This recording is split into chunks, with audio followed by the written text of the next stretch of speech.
Hey, hello everyone. It's Randy here with you again. Making a recording for Memorial Day. I never know what holiday weekends are going to have in store for me as it relates to trucking, so I wanted to make sure that we recognized one of the most important days of the year in the calendar for those who paid the ultimate sacrifice for our country. You know, as I was considering what kind of message I wanted to deliver today, I thought about there's so many people out there that have stories of their sacrifice. Some soldiers who survived tremendously difficult situations and their sacrifice, as well as they watched some of their brothers and sisters pass away on the battlefield. So I found a story on a website called storycorps.org. Turns out that these stories are shared on NPR across the country, but I found one that was of particular interest that I'd like to share with you. It's from a Lance Corporal from the Iraq War named Travis Williams, and I'll be reading from a piece of paper, so pardon my lack of attention to the screen. 1st Squad, 3rd Platoon. On August 3rd, 2005, Williams Squad was on a rescue mission in Barwana when their caravan hit an IED. He was the only member of his 12-man squad to survive. This is the words of Travis Williams. That morning we loaded into the vehicle, and I get tapped on the shoulder and I got told that I need to bounce up to the next vehicle. I said, "Catch you guys on the flip side." And that was the last thing I ever said to them. Next thing I know, I hear the loudest explosion. And I see that's my squad's vehicle that got hit. The bomb flipped it upside down, ripped it completely in half.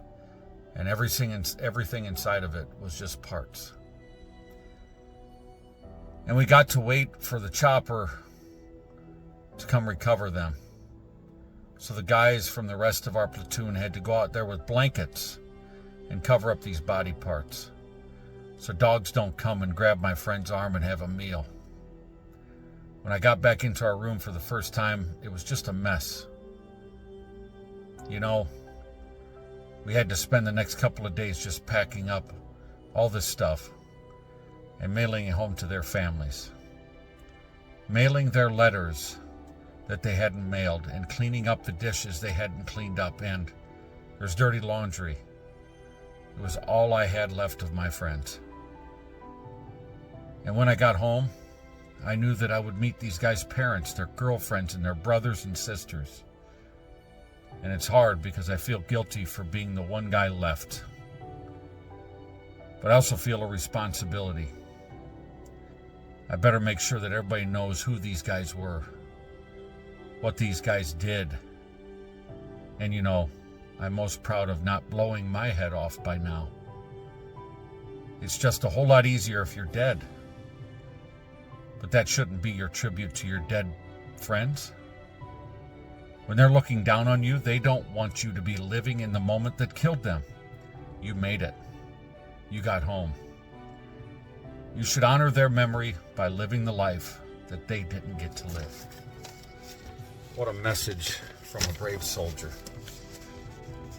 Let us all remember on this Memorial Day those who paid the ultimate sacrifice and those soldiers who stood by their side, many times holding them as they took their last breath in the sacrifice for this great country. We wouldn't be anything without them. To all of you soldiers out there, thank you for your service. To the families of those who lost the ones that they love, who never made it home, thank you for your sacrifice. We grieve with you. I will never be able to express my gratitude in a way that's fitting for the tremendous lives that these brave soldiers led and the sacrifices they made for this great flag of ours, this great country. Thank you to all of those who paid the ultimate price on this Memorial Day. Let us never forget.